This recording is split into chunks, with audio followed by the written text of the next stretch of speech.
Check out the Rugby Rant podcast show. Well, thank you so much, Scott Barrett, for that wonderful introduction. I appreciate the support. Folks, it's episode 244. I'm Rob Hammerschmidt, and I am just excited to have this lot on the show today because we've got an extraordinary panel. I mean, I say that every time, but this is super special. I don't think you guys understand what I mean here. And we'll get into it. But I'm fresh off of covering Club 7's Nationals. What a great weekend up in Madison, Wisconsin, or actually Cottage Grove. But it was a lot of fun, a lot of wonderful rugby. And it just, whenever I do the event, I'm always reminded how strong club rugby is in the United States and how much of a foundation it is for our game in the U.S. It's awesome to be able to go up there and have it just a stone's throw from my home in the suburbs of Chicago. But forget about me. Let's talk about these two gentlemen. I'm going to go first downtown to Mr. Alex Goff. I don't know if Martin, I got to tell you, if we had, if we had royalty here, if we had a royal family, Alex Goff surely would have been knighted by now. He is, and I got to say this, he is now a Rugby Hall of Famer. That is some rare air, mate. Congratulations. Very true. Just for all your work in the Goff Report and the college game for so long. Welcome to the show, mate. Thank you. Yes, Hall of Fame. Really exciting, honestly overwhelming, and a little bizarre to be around some of those people. And obviously for someone who I played a lot of rugby, but I'd never played rugby at a high level, to be able to be recognized for something else I can contribute to a sport I love was pretty great. Yeah, it was awesome. And of course, you were inducted with Mr. Alex Magleby, Correct. President of the MLR, U.S. Eagle, and just a steward of the game. And you are a steward of the game as well. Don't sell yourself He short. hugged me, and then I on the field when we were introduced in the field, and I realized how much taller he is. It's like, yeah. I'm like, I mean, he's putting his arm around like this and he's barely grazing the top of my head. It's quite hilarious. If you see it, there's a video. That's awesome. It's pretty fun. With the shocks of red hair flowing. I love it. Yes. And then also joining us, a super special guest all the way right now. He's in the UK, got some things going on there, but anybody who is read a lot of work around the game of rugby in the United States, especially as the ramp up to 2031 and 23, knows Martin Pengelly. Martin is a journalist that's most featured in The Guardian, the National Mall Substack, and author of a book. And this is an awesome book. It's called Brotherhood: When West Point Rugby Went to War. A wonderful piece of literature and a wonderful take on West Point rugby and this group of young men that went to war, not only on the field but also in the real battlefield. So first of all, welcome, Martin. Thank you for having me very much, and also I should say, add my congratulations to Alex for the Hall of Fame. Thank you, Martin. Well, I haven't written a book. I love that book. It's fantastic. So that's one thing I better do. But thank you, Martin. I was disappointed, Alex. I saw photos of the Hall of Fame event, and Kerry Heffernan, one of your fellow inductees, had supporters with masks of her face. Yes, they were awesome, and she was hilarious, by the way, in her speech. But that, I looked at that and said, yeah, that's a missed opportunity. That's a miss. That could have been good as the others. So, and absolute legends, Alex. All of you guys, absolute legends. I love to see Kevin getting back into the fray. I think he's down in Champaign, Illinois, not too far from where I live. So I got to pay him a visit, but getting well steeped in USA rugby and especially working with coaches, which is awesome to see. Of course, Irene Gardner, a legend in the women's game, which is great to see. And speaking of the game, we want to talk a little bit before we get started in this episode. In our episode this time, and the reason why I asked these two wonderful stewards of the game and true gentlemen of the sport to come in and join me is because we want to talk about the college game. So I'm going to pop this up here, episode 244, and our feature focus is going to be, what is the current state of college rugby? I think it's a question that I'm sure Alex has come up against often in his travels Martin is certainly, taking an angle on it because he went down to speak with the folks of the leadership at NCR and do a deep dive with them, and certainly on the Rugby Rant and all the socials that we're involved in.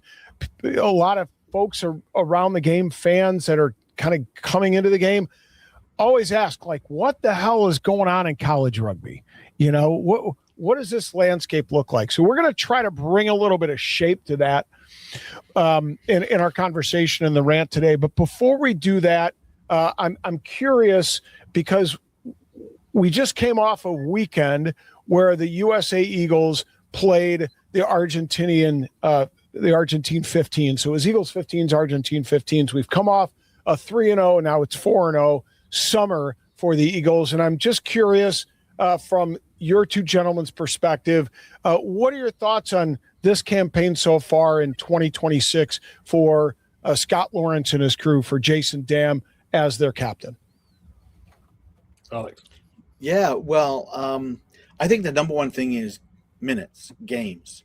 They're 4 really good, competitive, challenging games. The biggest margin was 31-15 over in Zimbabwe, 16 points. But the other games, 2 1-point games and a 7-point game. Win or lose, I think this group needs to be playing together and challenging themselves together and going on film sessions after it and breaking it down and all of those things. And I think you also, if you look at the lineups, especially the forward pack, it got mixed around a lot. Apart from maybe Jason Dam at lock, we had lots of different players playing, and that has been by design, because they want to have, Scott Lawrence wants to have a forward pack that no matter who he puts on there, he knows that person can do the job. So 3 starting hookers, maybe 3 starting hookers over the 4 games, something like that. Completely new front row, really, against the Argentina 15. And then the additional thing, and I asked a lot of players about it, right? All these close games, they closed them out. They might have given up a late try, and they did against Argentina 15 to get it within 1, but they held, and they didn't collapse, and they didn't screw it up, and they didn't do something dumb, and they didn't try to make something out of nothing. They took care of business the last 10 minutes. And I think, that's not going to have them beat the All Blacks, but what it is going to do is going to be really good for them as they move forward. I was going to say, I think the oldest thing I've ever thought in covering rugby is a win is a win is a win is a win. Yeah, right. That's all that really counts if you win, and they're winning, so that counts. There was some kind of misunderstanding, I think, in one of the pieces I wrote this summer. I heard that Scott Lawrence wasn't particularly happy with one of the way I'd framed a quote. I haven't actually managed to pin down which one it was, but I think it was something to do with me saying it was a developing team, but it clearly is a developing team and clearly is a developing schedule. And I can't see. I agree with that. I can't see many things to be upset about. I highlighted a couple of mistakes in the first 2 games that could have been costly, but in the end weren't, which is the best kind of mistake you can have because you can learn from it. You didn't lose. I'm thinking of the driven maul over the dead ball line and the shot. Anu. The driven maul over the dead ball line. I felt so sorry for that. It's just such a cock up. First rule of political journalism: it's never conspiracy. It's cock up. That was just a horrible mistake, which can happen. And just as well it happened, you can laugh about it and they won. I think it's a very good, encouraging summer, and it's encouraging, and it says a lot for the project under Scott Lawrence that there are more games to come with the 2 Australia 15 games arranged. It's good to have this long run of games, and so far it's proceeding according to plan. So it's all good. Yeah, well, I have to agree with you on the developing piece. I said it probably about a year ago that we were going to see an Eagles team in transition. We had the Cam Dolans, we had the Butchers, we had, AJ's still in the mix, but we know he's not going to be there for 2031, certainly. And the way he runs with injuries now, I'm not so sure that we're going to see him in 2027. but we could go down the list, the Ben Landrys, and go down the list of the kind of old guard that had been in the side. And we knew that for this team to move forward, that group was going to have to move out. The Nate Augsburgers was going to have to move out, and they were going to have a new crop that was going to be ready to take him into 2027 and then have a bunch of young lads that were going to be able to come into the side and really be the seasoned veterans in 2031. So I think, Martin, on the developing side, developing a well-rounded schedule. Alex, you talked just about, the quality of these games just in terms of being at really appropriate and challenging level. I don't think we've seen a schedule for the Eagles that's been this good for us. Not being too high, not being too low, being right there to challenge ourselves and give the lads something to work for game in, game out. And one more piece, Alex, you spoke about it, getting the number of caps up. We know statistically that to be competitive in a World Cup, and I'm not under the thought that the U.S. can be a contender for the World Cup trophy, but we know that quality World Cup sides have to have over 500 caps in their 33-man roster. They have to have a mass of caps, and you spoke about it, Alex, having this number of caps, or at least working towards that and getting the depth of roster is critical. I'm curious, Alex, on your side, because I know you covered it. Ruben de Haas he might be the first player. I think he's going to be the player to usurp Todd Clever as being the most capped Eagle in history. Oh, he's right on there. He started so young, and just. He definitely can do that, and he can definitely get up to the 70 cap mark without too much trouble. There are good players, right, challenging him, and I think that's good because that's going to keep him sharp. Spencer Huntley's in camp. He's not going to play. He's there to learn what it's like, but Ruben's smart, and Ruben helps him, but it's also like this is the guy who's coming to take my job. Ruben's still very young. So yeah.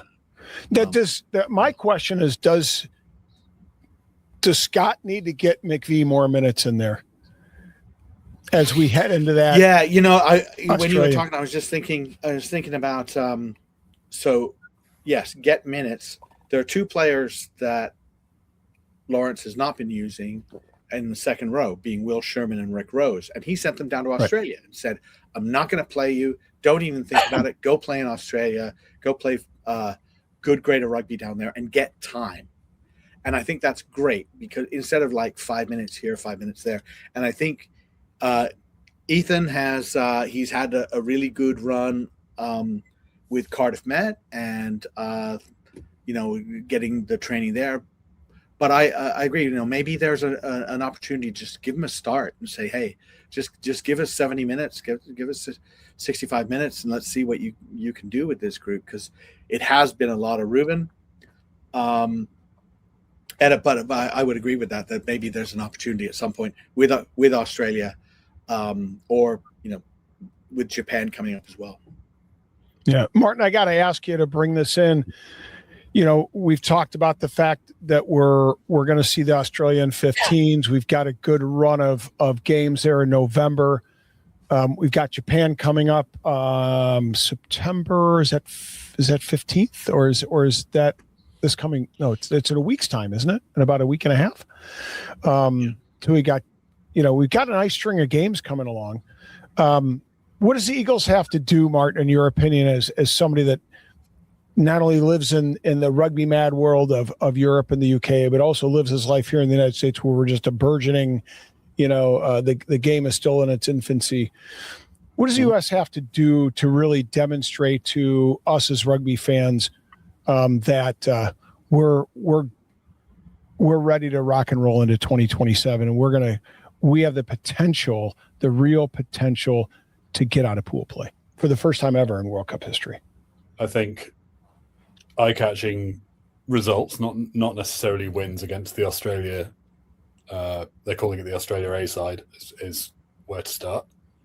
That's rugby sort of aficionados around the world will notice that. It won't make the world press, but it would be a very good thing to do. And then there's the second slice of games in November in Europe where there's a chance to get a bit more momentum going there and have people notice you.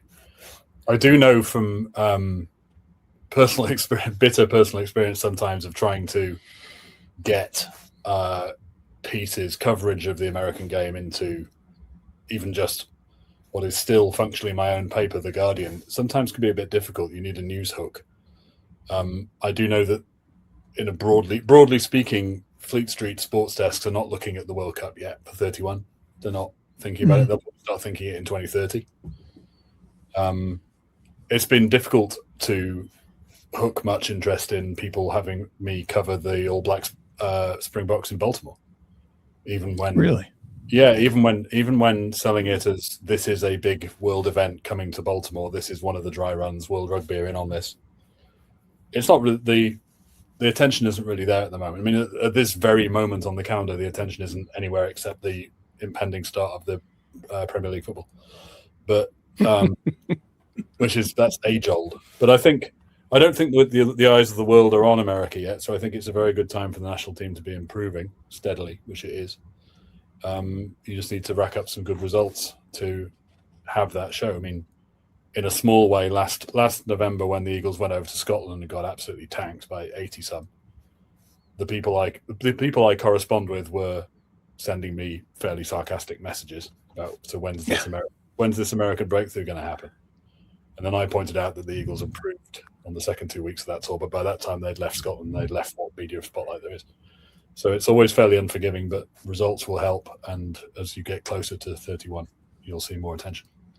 I hope you reminded all those naysayers, and again, I'm not under any misconceptions that we're going to blow the lid off the World Cup in 2027 either. But I think from the outside looking on, a lot of those folks don't really understand that the United States had less than a week to get many of those players into the side and get them accustomed, into that match. And so our USA domestic schedule poses some challenges, especially during the summer test series. Yes, a few. Yeah. And so for folks watching, we've got September 12th against Japan, and then potentially in the Pac Nations Cup, Fiji or Canada on the 19th. The 24th of September, the Australian 15s. In Nashville. Then we have Georgia and Romania rounding out our November test. So a nice string of tests coming up for the U.S. Eagles. It should be a really good opportunity, as Martin said, for them to improve. But we're here to talk about college rugby. And to kind of make that segue, folks, I think all collegiate players who want to get themselves into the draft have till September 24th, if I'm not mistaken, Alex. Yep, that's what I got. And then on the 27th will be the draft. Now, you've taken a part in the draft in many different ways over the last couple of years. Do you have plans to do so this year once again? Yes, actually, there's gonna be a show. I won't be traveling for it this time. I'll probably have the same background you can see here. We're still going to be working on it. I think there's going to be a draft show that's going to cover. It's not a very big draft. It's going to cover all the picks. And what I would say to, if I could, to young college players, and everybody in college rugby knows that I've sort of been like really lukewarm about the draft in the sense of being drafted, because you have to change, go to a city, you don't have a choice, and but going through the draft process is how you get signed.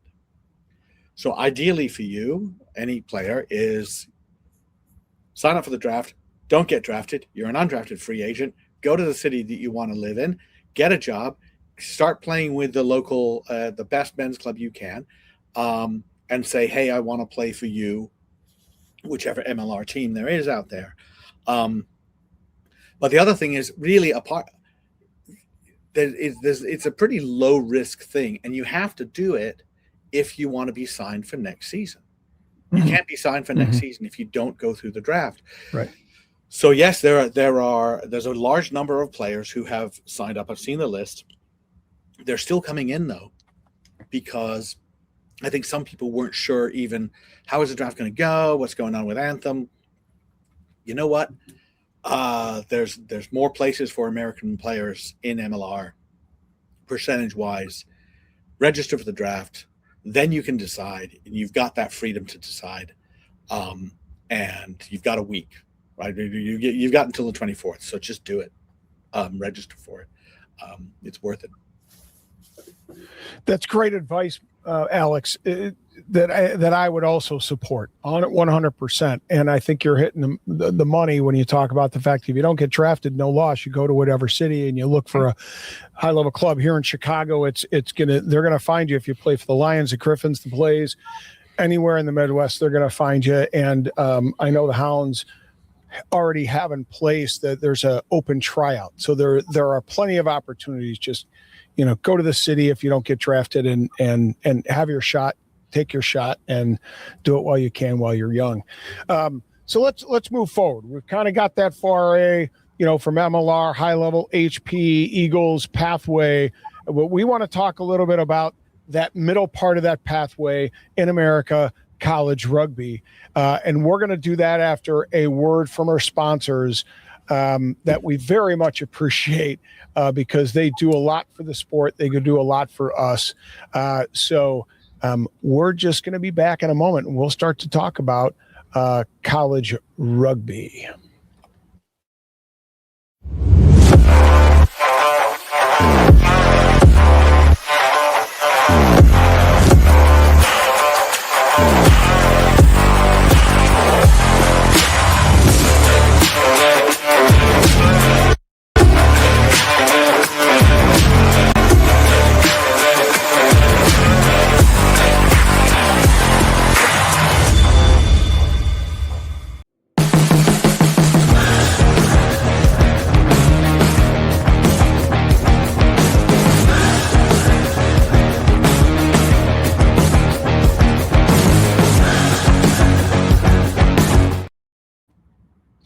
All right, we're back, and we're here to talk about the current state of college rugby with two individuals who are well steeped in the American game.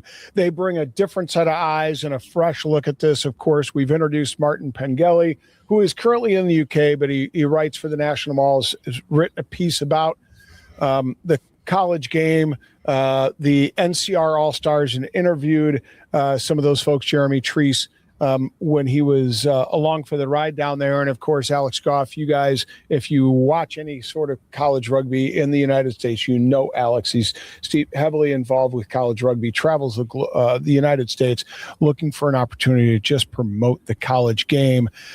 And we're going to talk about that in this episode. So let's get after it. So I'm going to throw this out, and this might be more to Martin's wheelhouse, the way it's framed. But I think, Alex, you meet enough new fans in your travels. For those two groups, how do you think they describe college rugby at the moment?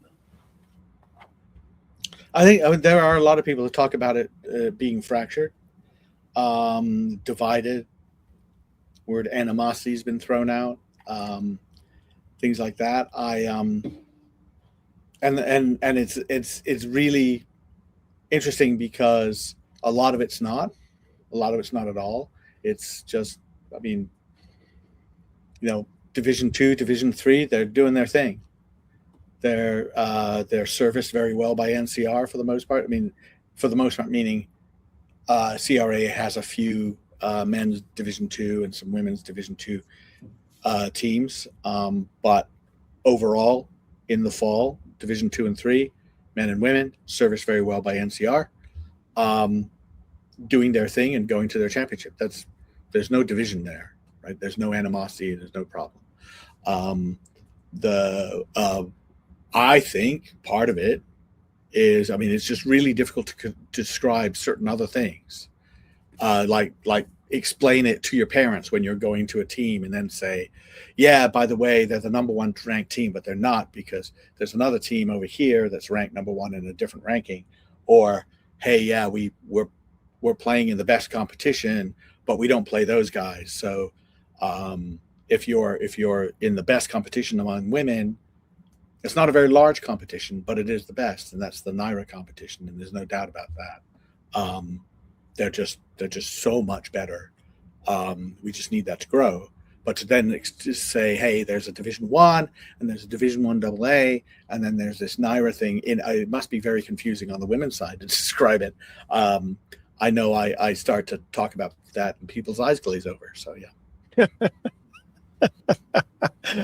Martin, what are your thoughts as somebody who's come from a very different system, but you clearly have taken an opportunity to familiarize yourself with this game? What's your take on that question as to how people view this game? I just had a bit of a Vietnam flashback while Alex was talking to asking Matt McCarthy to explain how college rugby worked to me while he was driving his stick shift car back down from West Point to New York one night. Were your ears bleeding the whole way? They were, and I was terrified. And I thought, one hand on the dashboard, one on the holy God handle, and Yeah, it was he did a very good job, but it was so labyrinthine back then when that was like when I was writing Brotherhood, which is why I wrote West Point, and it's no less labyrinthine now. I always say it's funny from my Anglo-American point of view, and from where I came from. You mentioned Alex mentioned earlier Ethan McVeigh playing for Cardiff Met, who are one of the best colleges over here in Wales. They were one of the best 25 years ago when I played against them, and I had my head torn off my neck and got beaten up by them when I was playing for Durham. But there is a sort of over here, college rugby is still pretty amateur. There's some top colleges are hooked into top clubs, but it's still pretty self-serving is the wrong word. It runs itself over here. There is a sort of blindness about what American college rugby is. I think the main thing when you talk to Brits about American college rugby is they don't know there's so much of it, that it's everywhere, and has been for now 50, 60, 70 years for some of the programs. And that's the first thing you have to tell a Brit is like, there really is a lot of it. And then you, in my experience, I get into trying to explain who West Point play against, why they play against them, who they don't play against. Right. Why they don't play against them. And it's remarkably labyrinthine. That would go in with a general perception of how college sports generally is, because America is such a damn big place that almost it boggles the British mind to think that there could be any kind of system for ranking teams over such a big country and coming up with a national champion. I mean, the football ranking doesn't make sense to me, how that's done. So but I don't know that it makes sense to a lot of Americans either. Yeah. Martin, do they look at college rugby but also look at college basketball, college football, and think it's the same? Make them no, but there was one great question. There was a piece The Guardian ran fairly recently. Was it The Guardian? Maybe it wasn't. Maybe it was The Telegraph. It was The Telegraph. I should get this paper right. Saying that British college rugby was becoming like American big-time college sports because I think it was 7,000 people turned up to watch University of Bath against University of Exeter at the Bath program. Because there are some big-ish rivalry games now in Britain which have taken that lead. My old team Durham play against Newcastle and a fair few people show up. But it's just not the same. And I don't think anyone over there thinks that American college rugby is the same as college basketball or college football, both of which have got very little penetration into European markets anyway. The NFL, the NBA do, but college sports, I'm as sports literate as anyone, having been a rugby journalist for 20-some years and having moved here in 2012, and I've still haven't really got a handle on what college sport, how it works. The rugby thing is when you talk to rugby lifers, rugby committed fans over here, and you just have to start saying, well, there is college rugby, and this is how it works, and this is how it doesn't work, and this is so on, so on, so on, so on. It's almost when we do. Sorry if I'm making a plug. Next Phase Rugby, the recruiting app, we do some webinars, and we start with, okay, there are clubs that are student run. There are elevated clubs that are still student run but have alumni support. There are super elevated clubs that have the university taking an interest in them, and maybe somebody who, like the coach or something, has a job in club sports. And then there's school supported, but they're not varsity, they're listed as non-varsity sports. Lindenwood men are student life sports. But Josh Macy, the head coach, talks to the athletic director all the time. And then there's varsity, and then there's NCAA varsity. So that's 6 categories. Yeah. Which is also what's crazy about it. But that's absolutely true, how they run. Before the Women's World Cup, I was commissioned by The Guardian to profile Ilona Maher. Inevitably, and I sold it to them, and like, I can tell British readers where she came from, where she learned. I met her dad, which helped, but also I can talk to Becky Carlson, which I'd always wanted to do, and I did. And that piece went through 3 or 4 drafts of me having to trying to explain stuff to the sports desk in London, because it's so foreign about how it works, and what, ironically, the varsity status that Quinnipiac then had. And so on. It's just different worlds, and it's different with that. I would say that challenge of explaining goes into talking to American rugby people as well, because the college landscape, as Alex said right at the start, is fractured. And I've made my various attempts to learn and to cope, and I don't know how successful they are. Well, and it kind of makes me wonder, as you guys both talked about different aspects, your perspective, the lens through which you see the college game.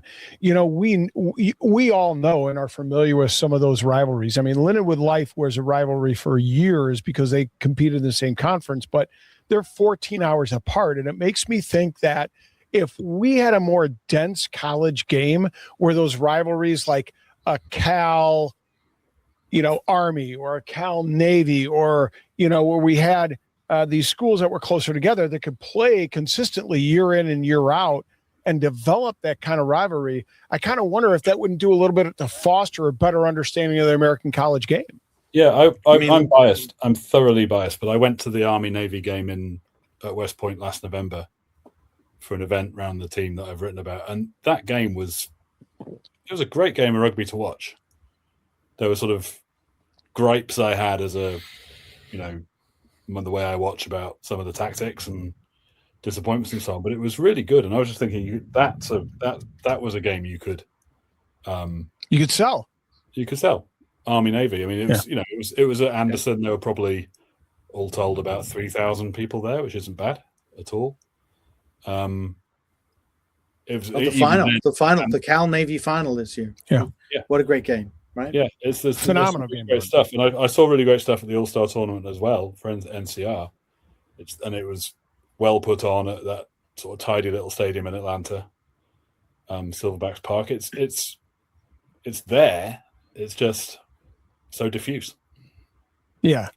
So, which leads me to the question that I know you guys, I posed to both of you in preparation for this episode, but it speaks to the question of alignment. Alex, you talked about all the different levels of support or lack thereof that various clubs and university supported organizations have. Martin, you talked about the NCR and CRA, and Alex threw in and NYRA, and we have Division II and Division 1A and Division 1AA and CRAA and Division II and Premier and all these different divisions. Given that diffuseness, as Martin just described it, do we need more alignment in college rugby in order to progress towards 2031? Yeah, because the big split, the major split, is at the top on the men's side. On the women's side, kind of, and I could mention real quick, on the women's side, NCR has NYRA qualified or potential teams in their group. They should be helping them join NYRA and not keeping them and making sure they stay to boost their membership numbers. That's one thing I would straight out criticize NCR for, is that NCAA varsity status is hugely important. Help it happen. But on the men's side, D1AA, okay, fine. It's just a split along whether you want to play in the spring or you want to play in the fall. And it just happens to be 2 organizations. One operates the spring people and one operates the fall people. Who cares? It doesn't matter. What matters is that top level. D1A on the CRAA side, NCR's D1. that group, the top half of NCR's D1 actually, and CRAA's D1A, maybe the top 2/3 to 3/4 of them, those are the best teams. And they should be in a position to play each other without a problem and move toward, if you want to play in the spring, move toward a 15 to 20 game season that culminates in a championship in the spring. And then it would be good. That's what I think. But it doesn't happen right now. And part of that is it's weird for NCR because most of their money, most of their dues income comes from Division II and Division III, like 75% of it. But they're spending an awful lot of time trying to coax Division I teams to bolster their Division I. And D1A has more teams. And by the way, they charge more. They charge more on the D1A level. Overall, NCR's dues are higher per person than CRA's, just barely. Yeah. USA Rugby. But to be in D1A is another $2,500 a team. And those teams are choosing to pay that to be in D1A because they see a value in that. And a lot of that value is the competition. And so, I mean, if I look at, you look at the top teams in D1A: Cal, Army, Navy, St. Mary's, Life, Lindenwood, BYU, Arizona. Spread it out to Arkansas State, Mary Washington, Mount St. Mary's, Cal Poly, University of San Diego, and I think Western Washington coming in, they're going to be very good. And other teams that are building toward that are taking on that challenge. That's great. If I say, can I identify a bunch of teams in NCR that are close to that? It's a smaller group, and they're not quite competitive enough because they don't play enough and they don't play enough challenging games. But St. Bonaventure, Queens, Brown, Walsh, Wheeling, Indiana, now UCLA, those are decent teams, right? We would love to see all of those in a pile with a couple more and have them free to play each other, and we don't have that right now. Yeah, and I'm going to throw it over to Martin here just a second, but contextually speaking, for folks that are watching, to give you some context behind that group of teams that Alex is talking about, let's take Wheeling, who were the premiership champion in NCR this year, right? If I'm not mistaken, it was they were the sevens champion. St. Bonaventure. St. Bonaventure. 15 St. Bonaventure in 15s lost to Penn State 45-38, so they gave them a pretty good game. But Penn State lost to Life 52-14.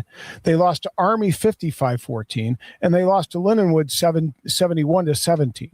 So, I mean, not an apples to apples comparison, but by way of a mutual competition, clearly the premiership champion in 15s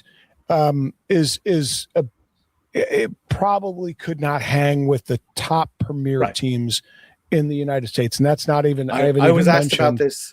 I was asked about this at a coaching conference this past weekend, and I went on a rant about stuff, but I finally ended with St. Bonaventure, great school, great players, great coaches, fantastic program, love them.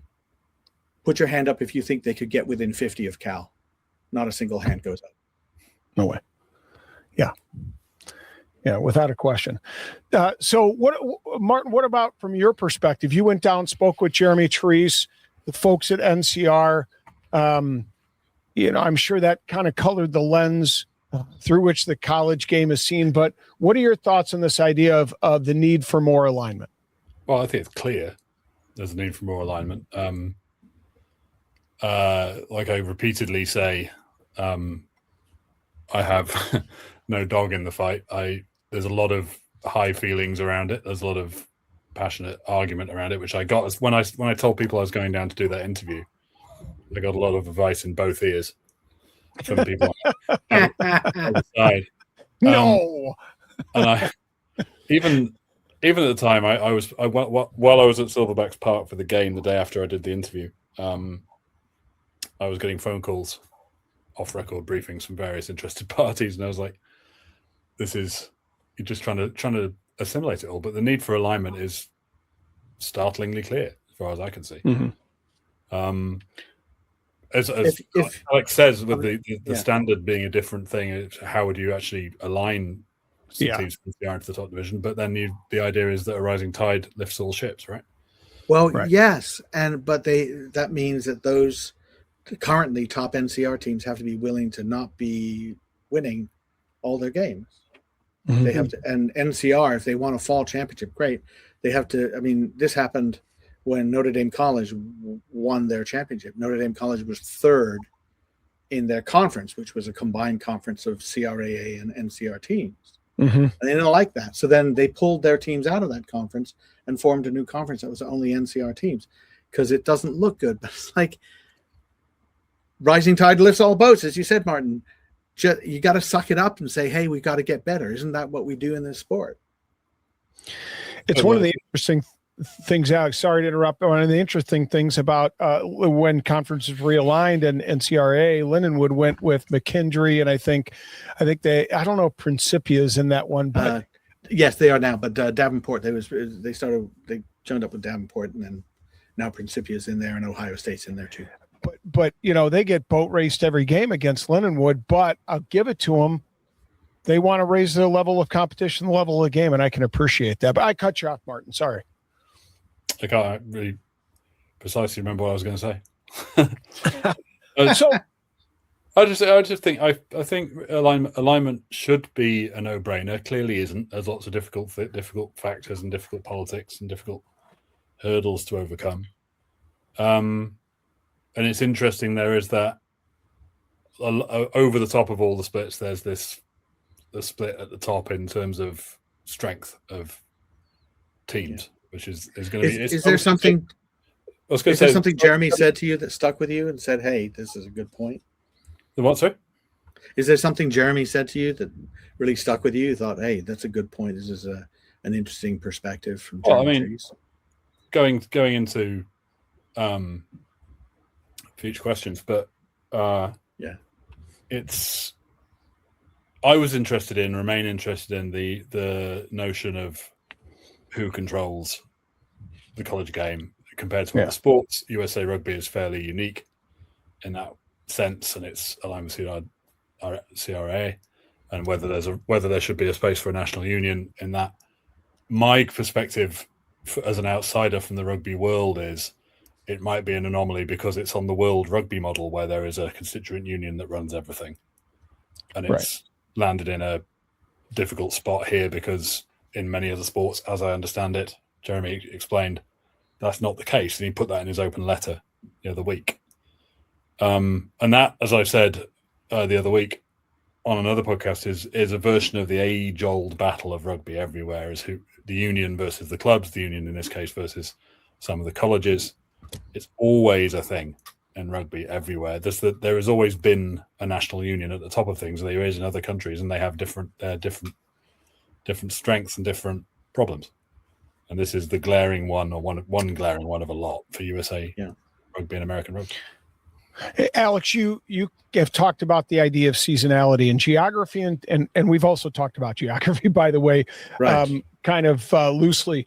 But those are two of the biggest issues that expats, when they come to the United States, just can't wrap their minds around. I mean, for somebody from England is the size of Louisiana, right? England is, that gives you just an idea of how big the United States is geographically. And then we have weather conditions and seasonality playing a role. So I'm going to ask you a down and dirty question here, fellas. NCR plays 15s fall, 7 spring. CRAA, it spans the gamut. Like, they run their 15s game into the spring. So here's the question. Which, if we're going to have alignment, which would you rather see? College rugby 15s fall, then 7 spring, or would you rather see a much more fluid calendar with 15 spanning that break and at the winter holiday, if you will, for most college kids? Go ahead, because you made me cough now. Oh, sorry. I would instinctively, the fall 15s, spring 7s idea makes sense to me. That's probably where I come from, and I'm not a sevens person. I'm huge. I didn't like it. It was always at the very end of the season when I was playing at high school and college. But I've also, one of the things I've learned a lot about is just how big college sevens is. And I've learned a lot of that through NCR with the event up in Boyd's, near where I live. So I know that sevens is not just an end of season run around. I know sevens is very serious in Olympic sport. So I would split it fall 15s and spring sevens if there was a split. And that makes sense to me. Gotcha. Yeah, Alex, what are your thoughts? I'd go the opposite way. And the reason I'd go the opposite way is, first of all, the weather or the circumstances around. NCR people are very Northeast centric. They don't understand the influence that college football has on universities where college football is much, much, much bigger. And that's something I had to learn as well. Going to a college rugby game in Seattle only for all the traffic to be diverted 10 miles a different direction because there was a University of Washington football game later that day. Those sorts of things happen. The other thing is, and I worked for United World Sports when we started the CRC. We made the CRC happen. It got huge, all of that stuff. You do not need to play sevens for 5 months. In fact, it's a big pain in the butt. You maybe host one tournament. You're gone all day. The time commitment, the stuff. Play it for a month. Great. Let's go.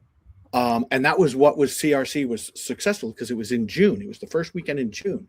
Finish up your 15s. Everyone flip around. Couple of training sessions, couple of tournaments. Bam, bam. Let's go. Meanwhile, you've got teams that are they're going to play January to May, right? Teams in California, that's what they're going to do. There are teams that, there's so many different options. And what USA Rugby finally figured out, it took them a very, very long time. But in the mid-2010s, they said, okay, if you want to play for some kind of trophy in the fall, we'll do that. Do that, off you go. And that settled things with Division II. NSCRO, what NCR used to be called, was dealing with the lower divisions, and D1AA. That worked out with them. What they tried to do was then have we'll have a fall champion and a spring champion, and then we'll have a winner-take-all game after that. That's a complete disaster. Don't even bother. But I would say go all the way through because we also need to play more games. And I grew up in England. I know what the weather's like. Even in the winter, you can play well into December, and you can play in January, and you can play in February. And there's a lot of places in America where they won't let you step on the field until March or even April. Right.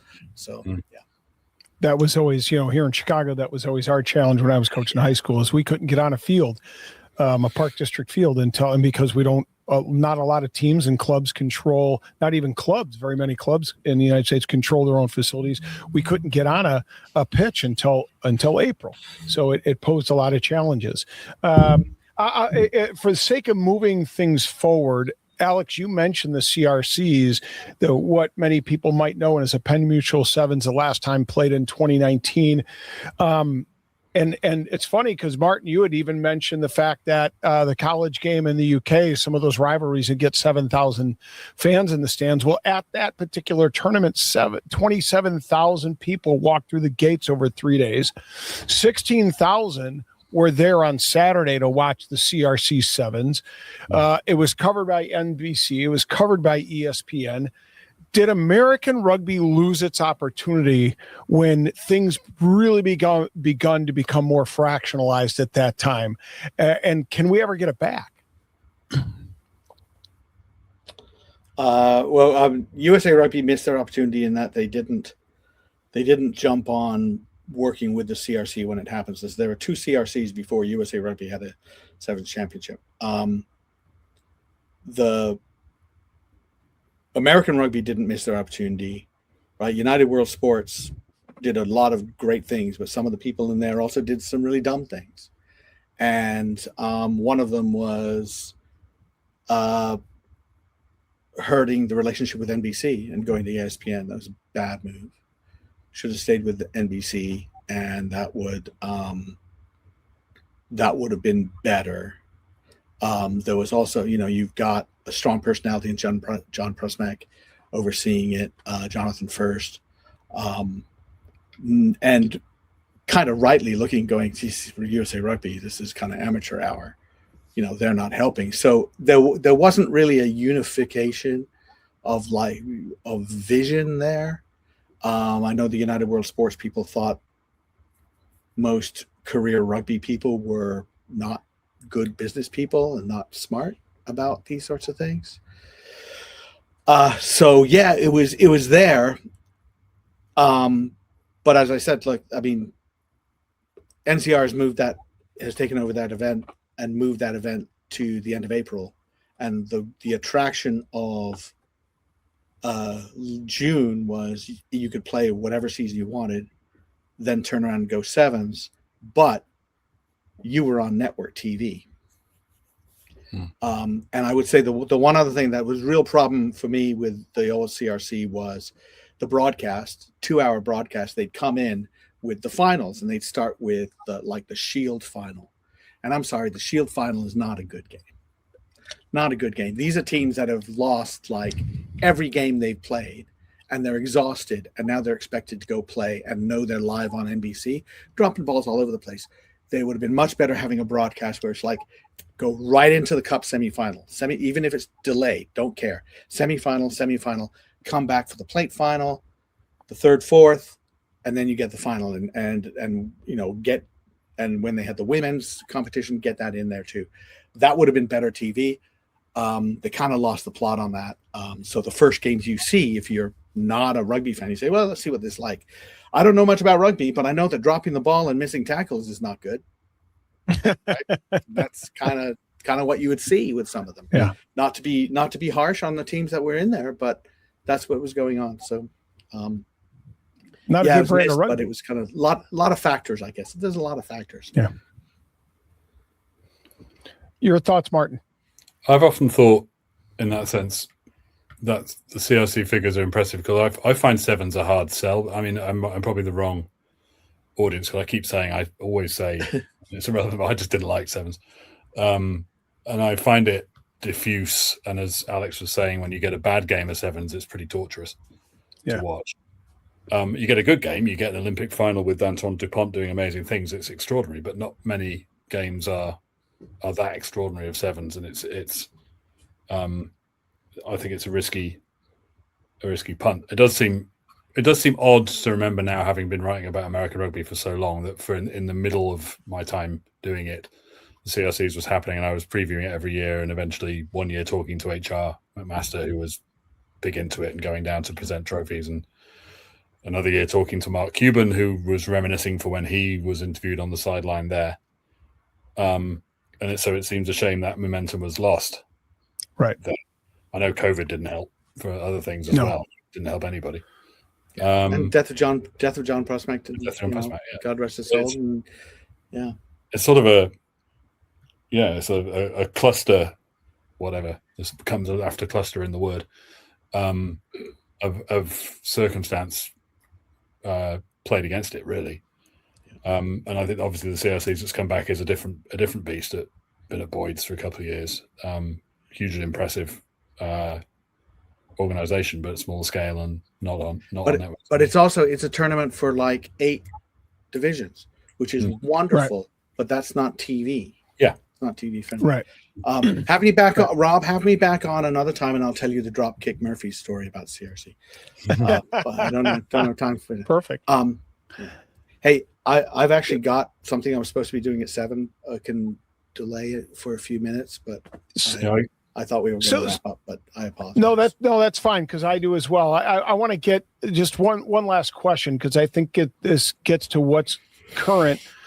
We know that just a few weeks back, NCR had written a letter to USAR and has subsequently published their kind of perspective on their communications with the United States Union. What's your take on this letter? What's your take on the statements made by NCR? And I'll start with Martin, because you had an opportunity to interview.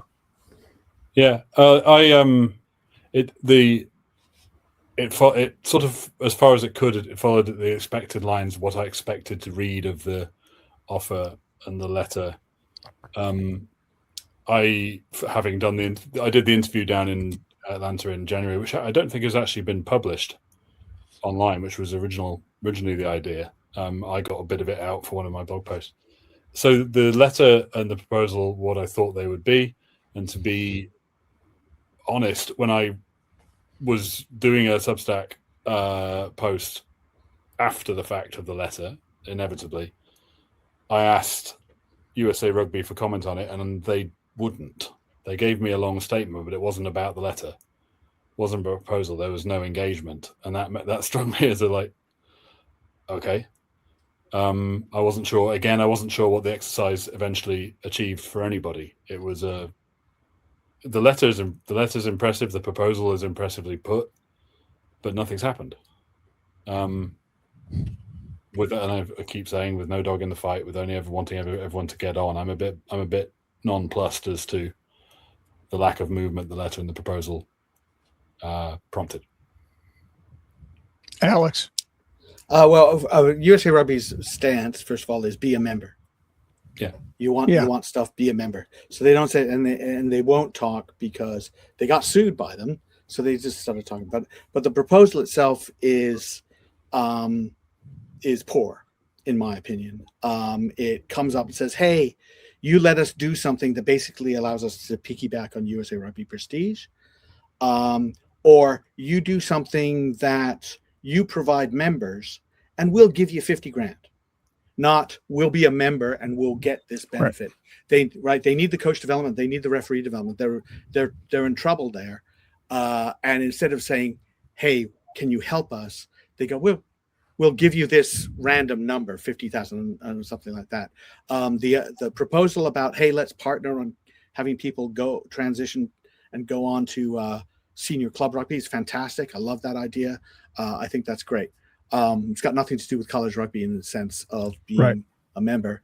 The Eagle stuff is basically send your coaches to our All-Star tournaments, because USA Rugby is not sending their national team coaches to the All-Star tournament, which hurts the prestige of the All-Star tournament. They're just trying to get prestige on that.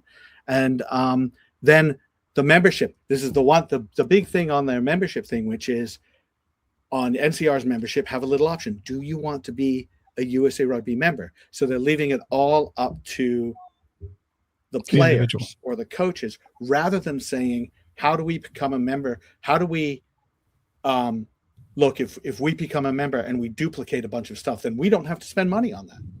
And they can come and do the numbers. I'm spending some time doing the numbers.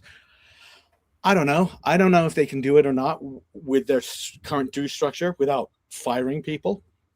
They probably can't. But I think a bunch of that was, do these things for us, please. And then we can say, look, the Eagles coach is here. Look, we're just the same as USA Rugby at times, so that we're sharing social media stuff.